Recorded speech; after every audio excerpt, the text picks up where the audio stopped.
Bismil Abi walibni warohil kudus al ilahul wahid. Demi nama Bapa, Putra dan Rohul Kudus ketiganya yang esa.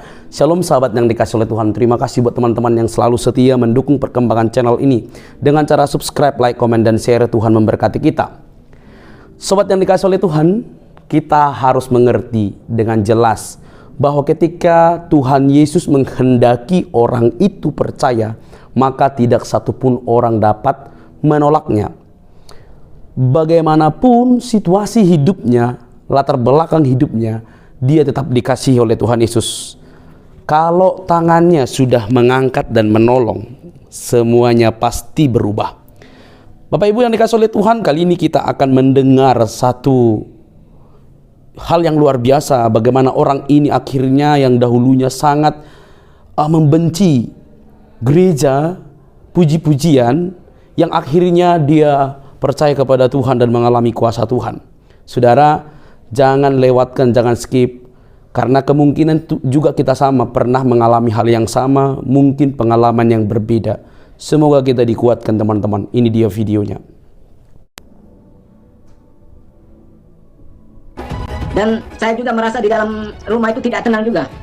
Saya bilang, kenapa kok orang ini mau masuk gereja, kok masa mereka tepuk-tepuk tangan, menyanyi, lompat. Itu yang membuat saya rasanya jengkel sekali.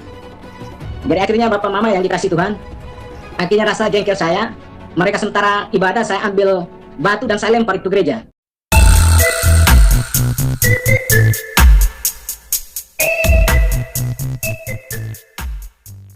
Nama saya Mahmud Eslamen, asalnya dari Flores Timur, bagian Solo Timur. Kenapa saya bisa dapat mengenal Kristus sebagai juru selamat? Di mana saya dengan istri saya ditempati di perbatasan Batu Gede. Kami tidak tahu dan kami tidak mengerti apa Tuhan punya rencana dalam kehidupan kami. Di mana di tempat itu Tuhan mempertaruhkan saya dengan istri di belakang salah satu gereja, yaitu gereja Bethel.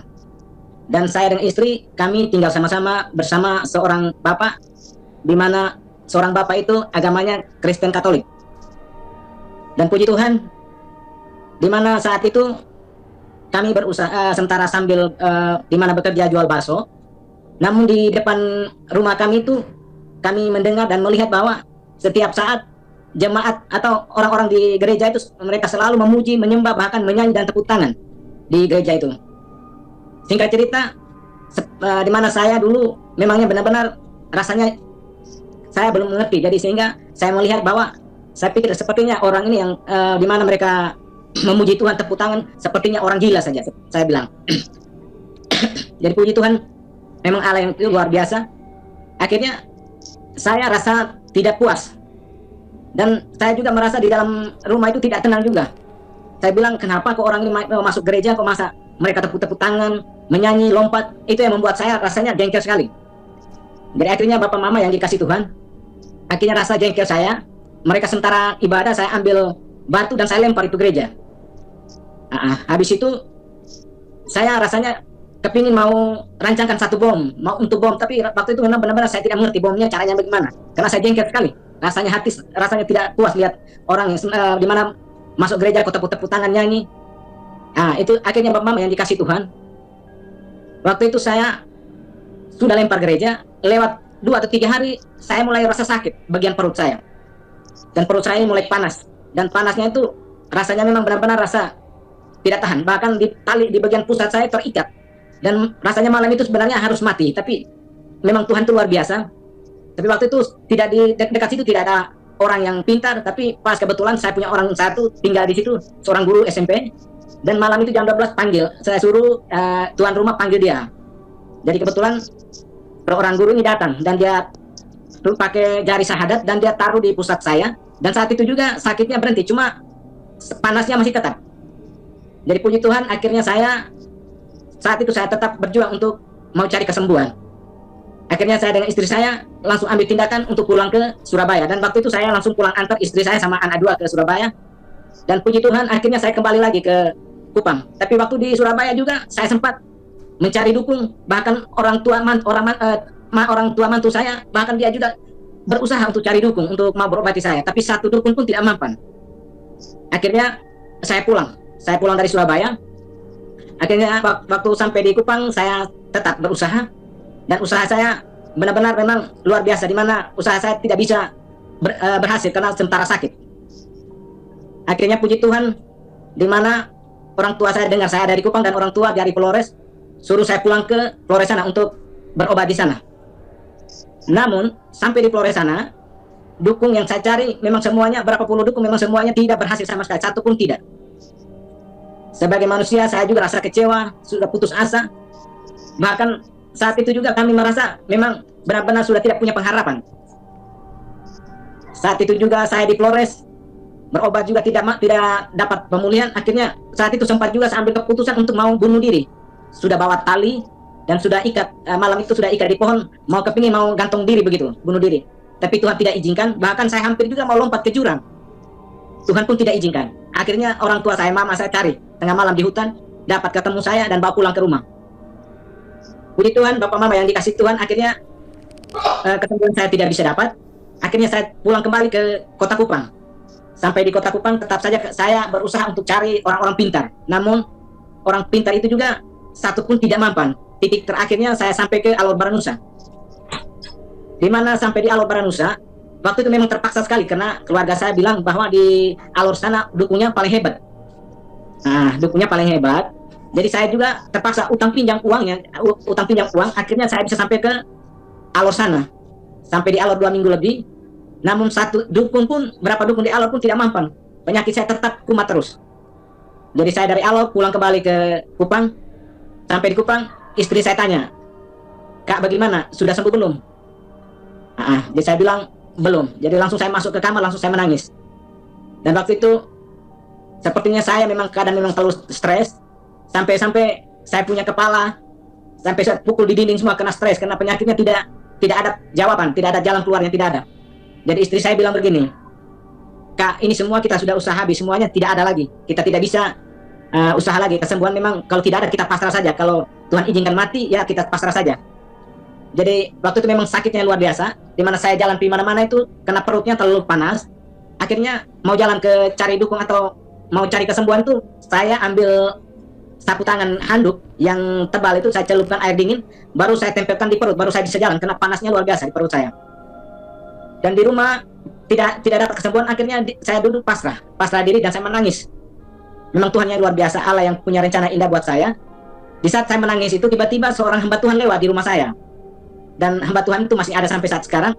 Di mana hamba Tuhan itu mama kekasih kami, Mama Pelokila, Mama Len Pelokila, tinggalnya di belakang Isma 2. Di saat itu dia lewat di depan pintu saya, dia dengar saya menangis.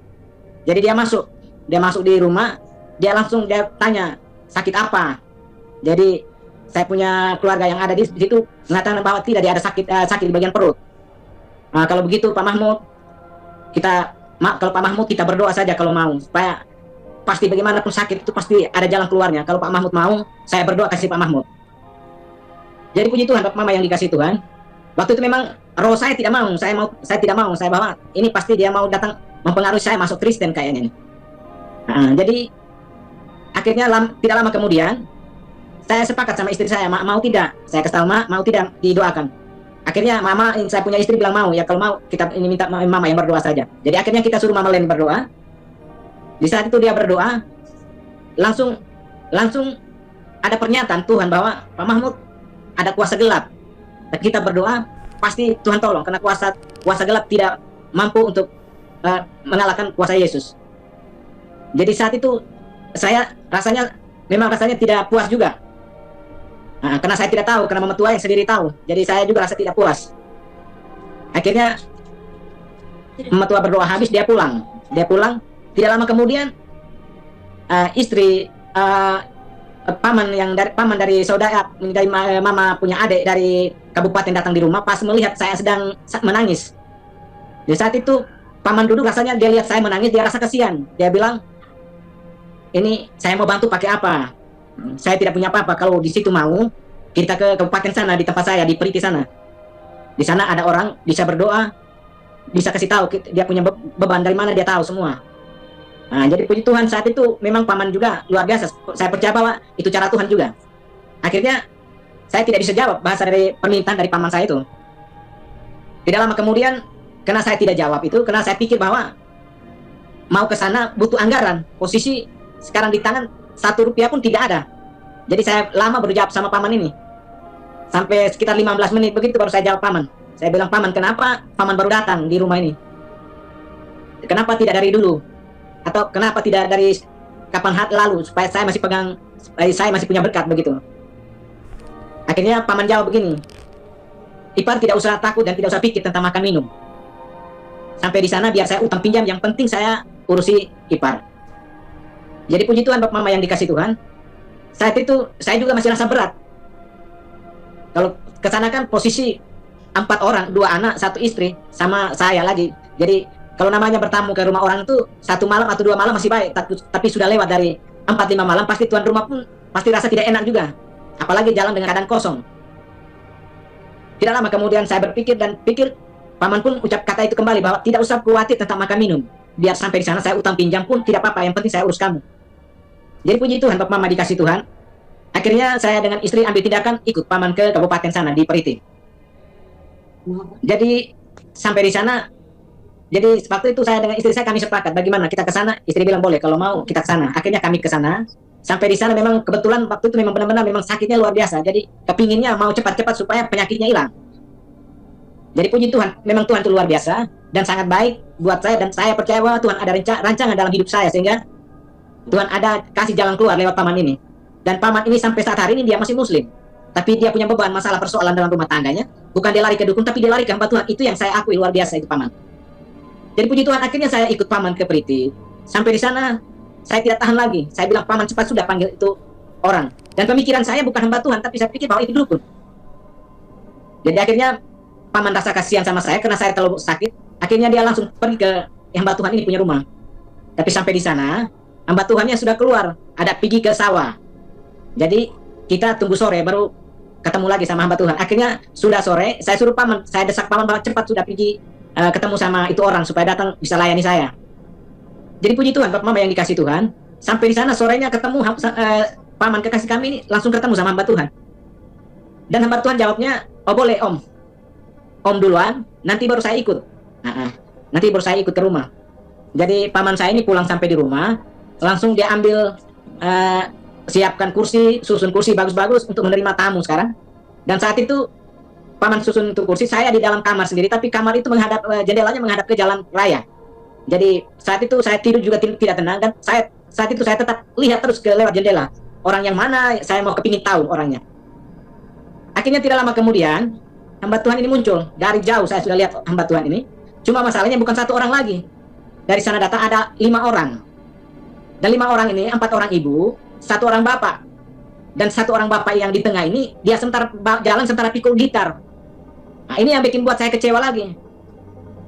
Bagaimana kok masa saya sakit, masa mereka datang bawa dan gitar, mereka mau bikin apa sebenarnya? Jadi akhirnya sampai di rumah, saya ada di dalam kamar dan hamba Tuhan ini tanya, yang sakit mana? Akhirnya paman bilang, oh, orang sakitnya ada dalam kamar ibu. Akhirnya suruh saya keluar dari kamar. Tapi posisi kursi tadi sudah susun, tapi hamba Tuhan bilang, kursi angkat saja biar kita, kalau ada tikar, kita pakai tikar saja. Akhirnya paman tadi juga angkat itu kursi dan ambil tikar dan bentang tikar di bawah, baru kami duduk di bawah. Dan saat itu hamba Tuhan bilang, yang sakit mari duduk di tengah sama istrinya. Jadi saat itu saya dengan istri saya duduk di tengah-tengah, baru hamba Tuhan 5 orang itu keliling sama saya dengan istri saya. Dan sebelum mereka berdoa, mereka angkat puji-pujian. Nah ini yang buat saya dan istri saya tidak masuk akal lagi. Bahkan saat mereka angkat puji-pujian, saya dan istri saya ini, kami tidak mengerti itu puji-pujian. Tapi saya dengan istri saya ini menangis yang tidak masuk akal punya. Dan kami tahu bahwa itu pujian-pujian kami tidak mengerti sama sekali. Dan mereka angkat puji-pujian habis, baru mereka berdoa. Dan saat itu mereka angkat pujian itu, yang berbunyi begini. Bapa, Engkau sungguh baik. Dan selanjutnya. Dan seterusnya, sampai habis. Sampai habis, akhirnya saya dan istri saya langsung berhenti menangis, mereka berdoa. Mereka berdoa, langsung di saat mereka berdoa itu, ada pernyataan Tuhan buat hamba Tuhan ini bahwa, Pak Mahmud, tidak usah takut, ini ada kuasa gelap. Pak Mahmud percaya, pasti Tuhan tolong, pasti Tuhan sembuhkan Pak Mahmud. Saya bilang, oh iya, bisa, terima kasih. Jadi saya juga menunggu terus dan janjinya bahwa kita sudah berdoa begini, besok besok baru kita datang lagi. Jadi akhirnya si hamba Tuhan 5 orang ini mereka pulang. Mereka pulang, habis itu besoknya mereka datang kembali dan mereka doakan kembali hari yang kedua. Tapi anehnya tetap mereka angkat puji-pujian yang pertama itu. Dan waktu itu juga saya dan istri saya sampai bingung, kenapa tidak angkat puji-pujian lain, nyanyi lain tidak ada. Masa kok cuma Bapak engkau sungguh baik. Dan saat mereka angkat puji-pujian Bapak engkau sungguh baik, saya dan istri saya menangis yang serius punya. Kami tidak masuk akal, rasanya tidak masuk akal. Ini pujian masa kok kami tidak mengerti, masa kok kami menangis setengah mati. Itu yang membuat kami bingung. Akhirnya hamba Tuhan ini mereka menyanyi habis dan kami di mana hamba Tuhan berdoa buat saya sama istri. Dan berdoa habis sebelum mereka pulang, ini hamba Tuhan ada dapat berita dari Kupang bahwa ada hamba Tuhan turun ke Pariti buat KPI. Dan mereka pesan kepada saya bahwa Pak Mahmud kalau mau besok ada hamba Tuhan datang di sini ada KPI. Jadi kalau mau ikut KPI supaya hamba Tuhan ini berdoa jamaah. Jadi puji Tuhan Bapak Mama dikasih Tuhan. Saat itu saya sempat ajak istri saya. Besoknya saya bilang, "Ma, bagaimana kita ikut ke gereja supaya mereka doakan saya?" Istri saya bilang, "Saya takut nanti mereka pengaruhi kita masuk Kristen." Nah, akhirnya Bapak Mama yang dikasih Tuhan terpaksa karena saya yang sakit, akhirnya saya sendiri ke gereja. Sampai di sana saya ikut ibadah habis mereka doakan saya, langsung mereka jamah di saya punya perut. Pulang sampai di rumah paginya itu saya punya belakang sepertinya disiram air panas dan sepertinya ada benjol besar bercairan begitu besar keluar di belakang saya, melepuh di belakang saya itu. Dan saya saat itu juga rasa tenang dan dingin, dan akhirnya saya bersama paman saya bisa jalan keluar ke sawah, luar biasa sekali saat itu. Tapi habis ibadah hamba Tuhan ini kasih pengumuman bahwa besok ada pelayanan pribadi di gereja. Akhirnya saya bawa berita ini ke rumah. Langsung saya sampaikan istri saya bahwa, "Ma, tadi ada pengumuman bahwa besok ada pelayanan pribadi. Kalau mau kita ikut." Tapi saya punya istri tidak mau. Karena istri saya ini dia dari Lamongan, Jawa Timur, terlalu fanatik. Jadi saya ikut saja dia punya mau. Jadi dia tidak mau ke gereja. Dan akhirnya saya sendiri ke gereja. Sampai di gereja sana saya berdiri di depan pintu. Di dalam gereja itu ada beberapa kelompok yang sudah dilayani oleh hamba Tuhan. Tapi Tuhan begitu luar biasa, di mana Tuhan ada mempersiapkan 2 orang ibu buat saya. Begitu mereka duduk kosong. Jadi akhirnya seorang ibu dapat lihat saya, dia tanya, "Bapak mau minta pelayanannya?" Saya bilang, "Iya, Bu." "Oh, mari ini kami dua sedang duduk kosong. Jadi kalau mau mari kami berdoa." Jadi akhirnya saya ke 2 orang ibu ini dan mereka suruh saya duduk di tengah, baru mereka berdoa. Satu orang berdoa, satu orang dengar suara Tuhan. Dan saat itu seorang ibu berdoa, baru berdoa tidak sampai 2 menit, 1 menit, 2 menit, seorang ibu ini yang berdoa ini bilang, "Stop, ini ada suara Tuhan buat Pak Mahmud." Jadi di dalam hati saya pikir, suara pasti saya pulang beli obat amoxicillin minum, langsung sembuh, atau timba air minum di rumah langsung sembuh. Ternyata suaranya lain Bapak Mama yang dikasih Tuhan. Suaranya bilang, "Pak Mahmud, ini Tuhan Yesus bilang omong langsung bahwa Pak Mahmud pulang ke rumah, tengah malam jam 12 malam, bangun berdoa." Bapak Mama yang dikasih Tuhan bahwa saya sebagai manusia, saya sudah pikir bahwa sudah tidak masuk akal. Dan selama ini saya biasa berdoa kan bukan pakai bahasa Indonesia, saya biasa berdoa itu pakai bahasa Arab, bahasa hafalan. Jadi saya bingung, sampai di rumah ini saya pikir, di mana di rumah ini kan semuanya orang Muslim, karena saya punya paman kan Muslim, tidak ada orang Kristen dalam rumah itu. Yang di mana pernyataan jam 12 malam bangun berdoa ini, siapa yang kasih bangunkan saya untuk berdoa? Kan tidak masuk akal. Jadi akhirnya sampai di rumah saya kasih tahu istri saya. Saat itu dia mau ambil air wudhu, mau sholat. Tapi istri dari paman saya bilang, "Adi, coba kamu ikut pernyataan ini dulu." Jadi akhirnya saya lihat istri saya, mukanya merah karena dia tidak mau kalau dia di mana dilarang untuk sholat. Di saat itu istri saya juga rasanya kecewa sekali. Akhirnya dia tidak ambil air wudhu untuk sholat. Akhir saat malam itu mau tidur, dia tidak sholat lagi. Jadi puji Tuhan, di mana saat itu saya juga berpikir bagaimana caranya supaya jam 12 malam kita mau bangun berdoa. Sedangkan di dalam rumah ini di dalam rumah ini semuanya Muslim. Tapi Tuhan itu luar biasa. Tuhan itu penuh hikmat. Saya tidak mengerti apa-apa, tidak lama kemudian Tuhan izinkan, bahkan Tuhan suruh saya ambil jam weker dari paman punya, bukan weker bunyi tapi weker biasa. Dan saya tancap bahwa saya gantung di bagian bawah kaki, di bawah tempat tidur, bagian atas. Dan saat itu saya taruh, dan malamnya tuh mau tidur itu kami mau berdoa. Kami berdoa tidak pakai bahasa Arab lagi. Kami berdoa cuma tidak panjang, saudara. cuma sepotong saja berdoanya. Saya pegang tangan istri saya, dan saat itu paman juga kasih kami satu kamar, saya dengan istri saya satu kamar. Dan malam itu saya dengan istri saya, kami mau tidur, saya pegang tangan istri saya, kami berdoa. Dan berdoa itu saat itu Bapak Mama yang dikasih Tuhan, bahwa saya berdoa tidak panjang, tidak sampai 1 menit atau 2 menit, tidak sampai. Saya pegang tangan istri saya dan saya berdoa begini. Tuhan Yesus, tolong bangunkan kami di tepat jam 12 malam, kami mau berdoa. Amin. Bapak Ibu yang dikasih Tuhan, doa cuma sebentar saja bisa menggoncang sorga. Karena Tuhan datang, dia tidak melihat doa yang panjang lebar. Saat malam hari Bapak Mama yang dikasih Tuhan, tiba-tiba saya dibangunkan oleh Roh Kudus. Tiba-tiba saya duduk di atas tempat tidur, dan di saat itu dengan keadaan lipat kaki. Dan saya bingung. Waktu itu saya sadar bahwa saya lihat siapa yang kasih bangunkan saya. Sedangkan istri saya di sebelah kiri saya, dia ada tidur nyenyak. Jadi saya bilang, ini siapa yang kasih bangunkan saya? Saya lihat kiri kanan tidak ada orang. Roh Kudus angkat saya punya muka, lihat ke jam. Dan saya lihat ke jam, ke arah jam, jamnya tidak lebih tidak kurang tepat jam 12 malam. Akhirnya saya bangunkan istri saya, kami berdoa. Malam hari itu Bapak Mama yang dikasih Tuhan, berdoa kami bukan kami yang kami susun doa yang bagus, kata-kata yang luar biasa dulu kami berdoa, tidak. Kami berdoa cuma tidak begitu panjang, sedikit saja. Saya pegang istri saya dan saya pegang tangan istri saya dan saya berdoa begini. Tuhan Yesus, sembuhkan kami punya penyakit. Amin. Jadi puji Tuhan, akhirnya kami tidur. Bangun pagi, saya cerita istri saya. Jadi istri saya juga, dia dengar, tapi namun dia balas kata bahwa itu secara kebetulan. Nah, istri saya bilang kebetulan itu. Jadi malah saya malah rasa kayak penasaran, mau kepingin ulang terus, mau kepingin lihat hari yang kedua.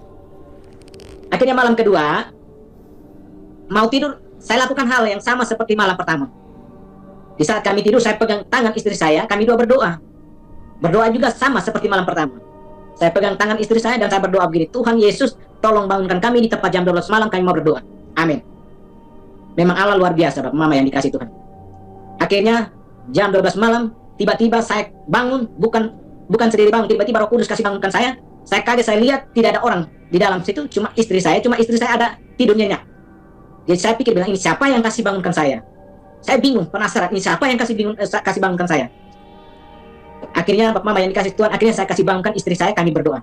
Tapi saat itu saya lihat dulu, saat itu Roh Kudus angkat saya punya muka kembali, lihat ini jam. Ternyata saya angkat muka lihat jam, tidak lebih tidak kurang tepat jam 12 malam.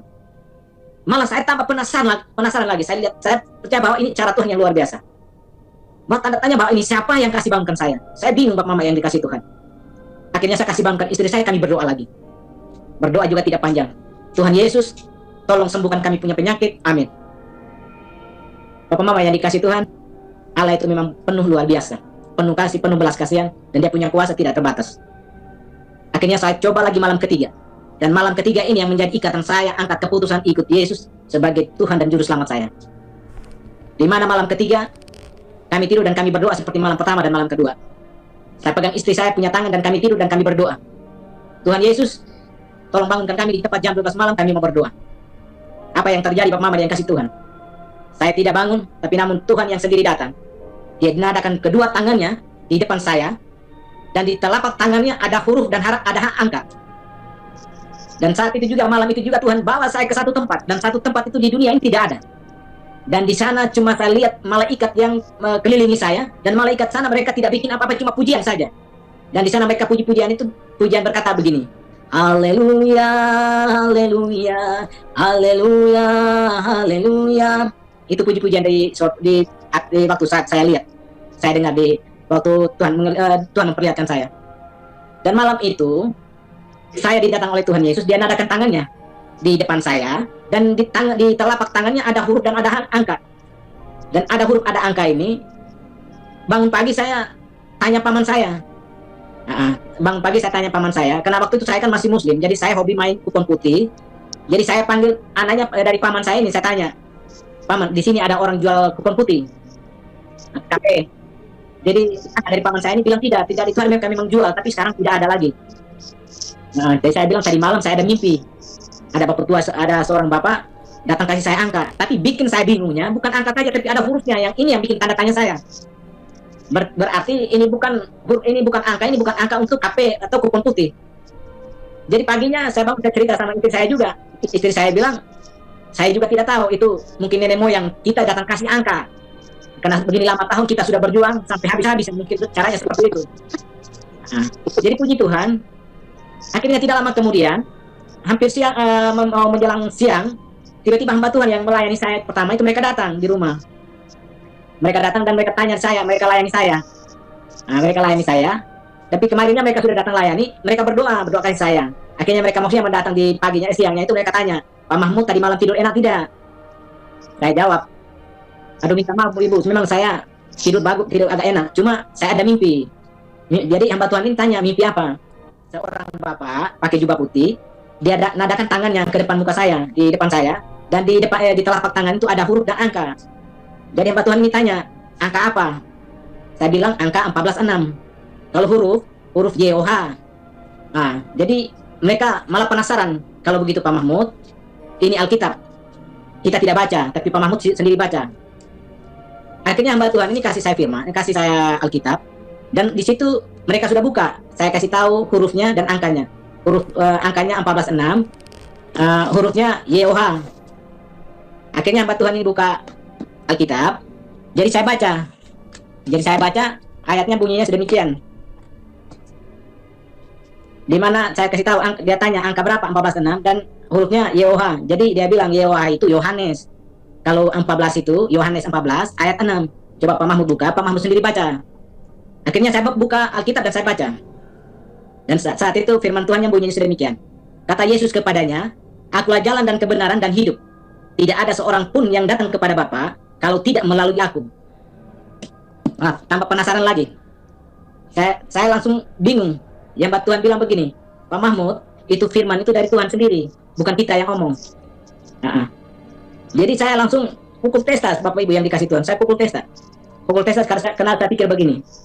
30 tahun lebih saya menyembah saya punya Allah, belum pernah dia datang mengaku, Akulah jalan dan kebenaran dan hidup. Itu yang buat saya penasaran.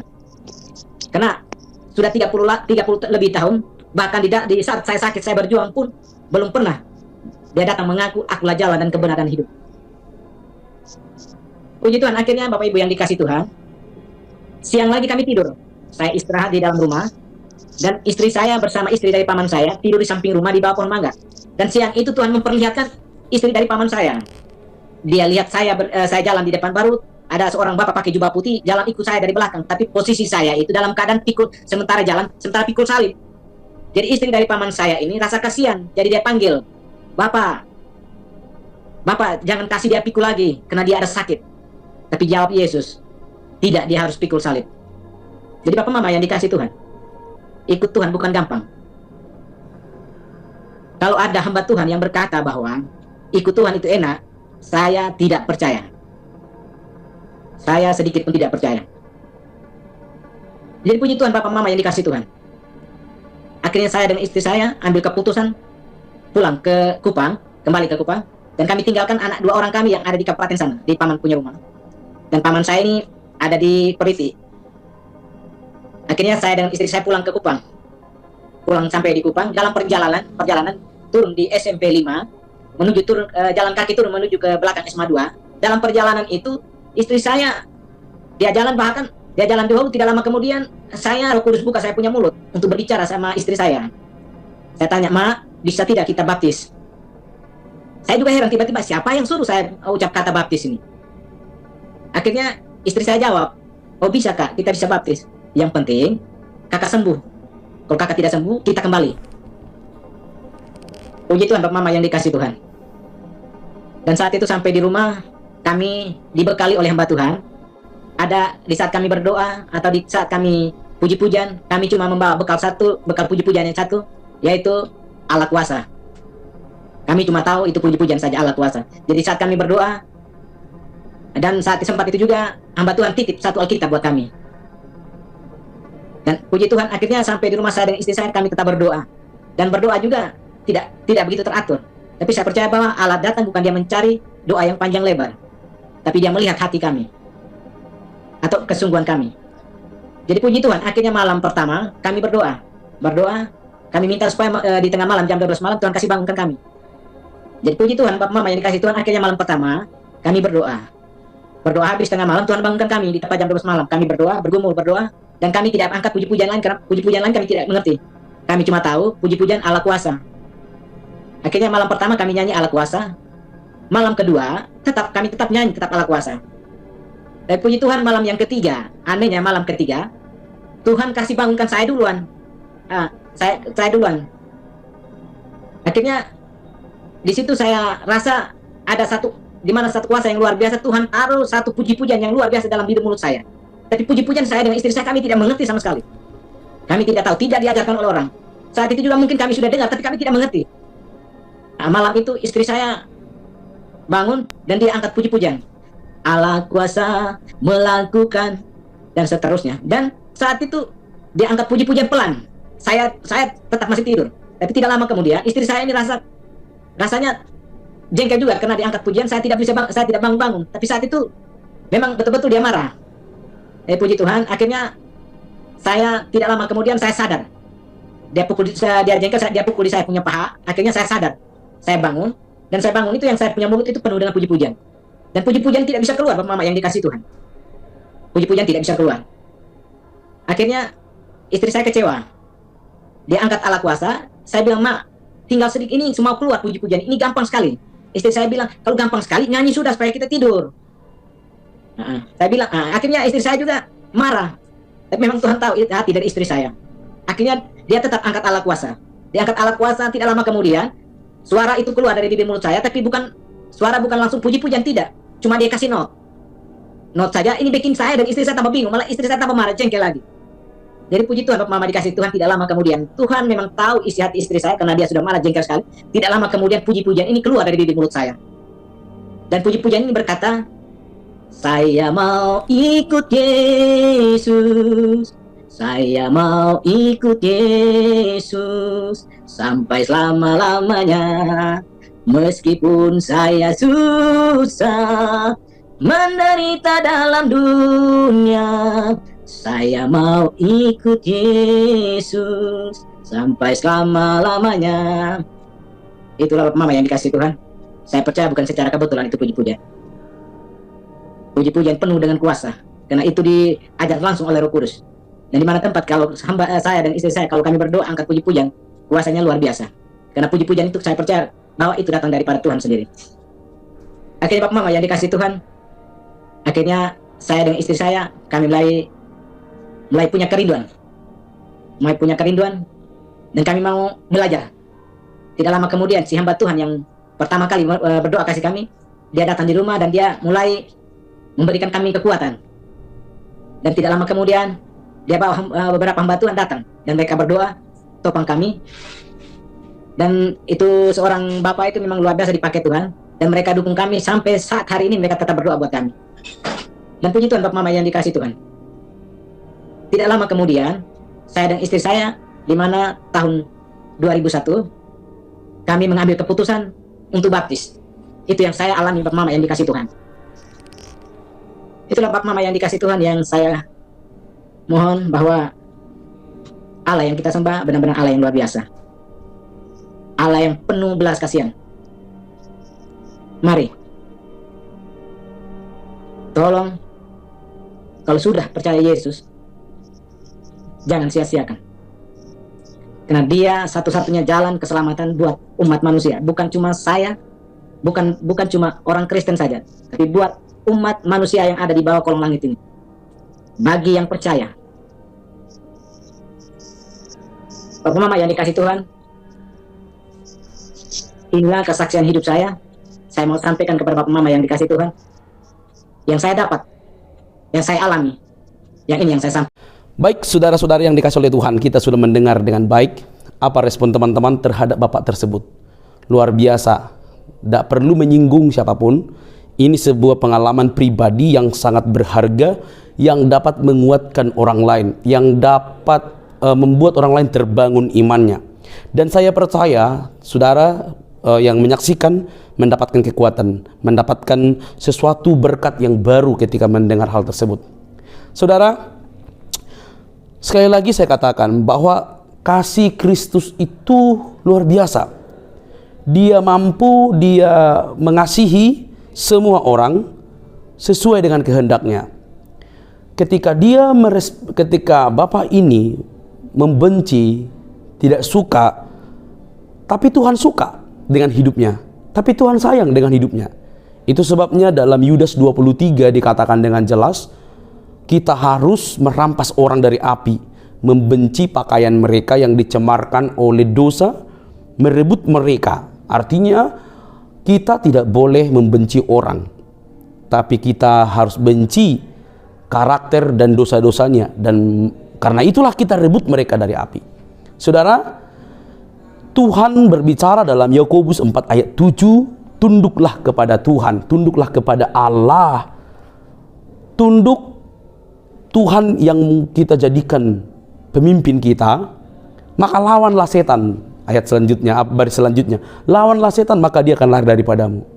Setiap orang yang membenci tentang kekristenan, setiap orang yang membenci Alkitab, setiap orang yang membenci Kristus, yang menjelek-jelekkan, itu bagian daripada lawan kita. Karena itu tabiat dosa, maka yang harus diperangi adalah tabiat itu.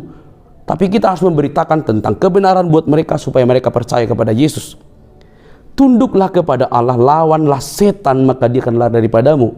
Maka setiap orang yang memusuhi kebenaran merupakan lawan yang harus diluruskan, lawan yang harus kita lawan dengan kebenaran, supaya mereka kemudian mendengar dan akhirnya diselamatkan sama dengan Bapak tersebut.